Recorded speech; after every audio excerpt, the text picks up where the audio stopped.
നമുക്കിന്നൊരു healthy recipe നോക്കിയാലോ. അപ്പോൾ ആദ്യം തന്നെ ഞാൻ കുറച്ച് ശർക്കര അരക്കപ്പ് വെള്ളം ഒഴിച്ചിട്ട് ഒന്ന് ഉരുക്കിയെടുക്കുന്നുണ്ട്. ഈ ശർക്കരയുടെ അളവ് പറയുക ഒരു 1.5 കട്ട ശർക്കരയാണ് നമ്മൾ എടുത്തിട്ടുള്ളത്. അപ്പോൾ അതൊന്ന് അവിടെ ഉരുക്കി വരണ സമയം കൊണ്ട് ഞാൻ മറ്റൊരു പാനിലേക്ക് 150 ഗ്രാം കറുത്ത എള്ള് കഴുകി വൃത്തിയാക്കി അരിച്ചെടുത്തത് നമ്മൾ ചേർത്തിട്ട് ആ എള്ളിനെ ഒന്ന് വറുത്തെടുക്കുകയാണ് കേട്ടോ. അപ്പോൾ ഫ്ലെയിം കുറച്ച് വെച്ചിട്ട് വേണം. എള്ളിങ്ങനെ പൊട്ടി വരും. ആ സമയമാകുമ്പോൾ മൂപ്പായിട്ടുണ്ട്. നമുക്കത് പാനിൽ നിന്ന് മാറ്റാം. ഇനി നമ്മൾ 200 ഗ്രാം ചുവന്ന അവിലാണ് എടുത്തിട്ടുള്ളത്. ചുവന്ന അവിലാണ് ഏറ്റവും നല്ലത്. ഇനിയിപ്പോൾ വെള്ള അവില ഉള്ളെങ്കിൽ അതും കുഴപ്പമൊന്നുമില്ല.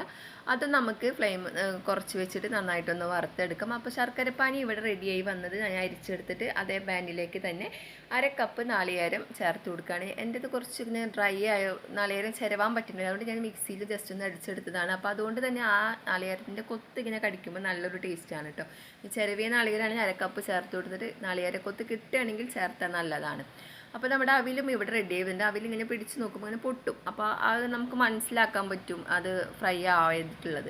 അത് നമ്മൾ ഇതിലേക്ക് ചേർത്ത് കൊടുത്തിട്ട് നന്നായിട്ട് മിക്സ് ആക്കി കൊടുത്തതിന് ശേഷം നമ്മൾ റെഡിയാക്കി വെച്ചിട്ടുള്ള എള്ളിനെയും കൂടെ അതിലേക്ക് ചേർത്ത് കൊടുത്തിട്ട് നന്നായി ഒന്ന് ഒരു 3-4 മിനിറ്റ് എല്ലാം കൂടെ നന്നായിട്ടൊന്ന് മിക്സ് ചെയ്തെടുക്കണം കേട്ടോ.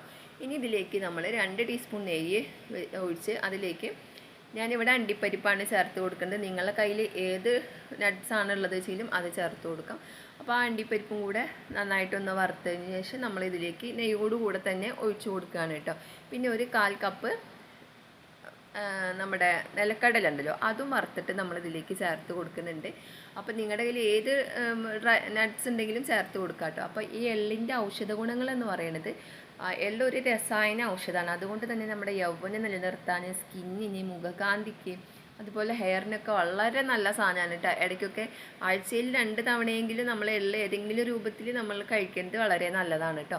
ഇനി ഇതിലേക്ക് നമ്മൾ ഒരു 1/2 ടീസ്പൂണോളം ഏലക്കാപ്പൊടിയും കൂടെ ചേർത്തിട്ട് നന്നായിട്ടൊന്ന് മിക്സ് ചെയ്ത് കൊടുത്തു കഴിഞ്ഞാൽ നമ്മുടെ റെസിപ്പി ഇവിടെ റെഡിയായി. എന്തായാലും ഒന്ന് ഉണ്ടാക്കി നോക്കി കുട്ടികൾക്കും നിങ്ങൾക്കും എല്ലാവർക്കും കഴിക്കാം കേട്ടോ. Thank you.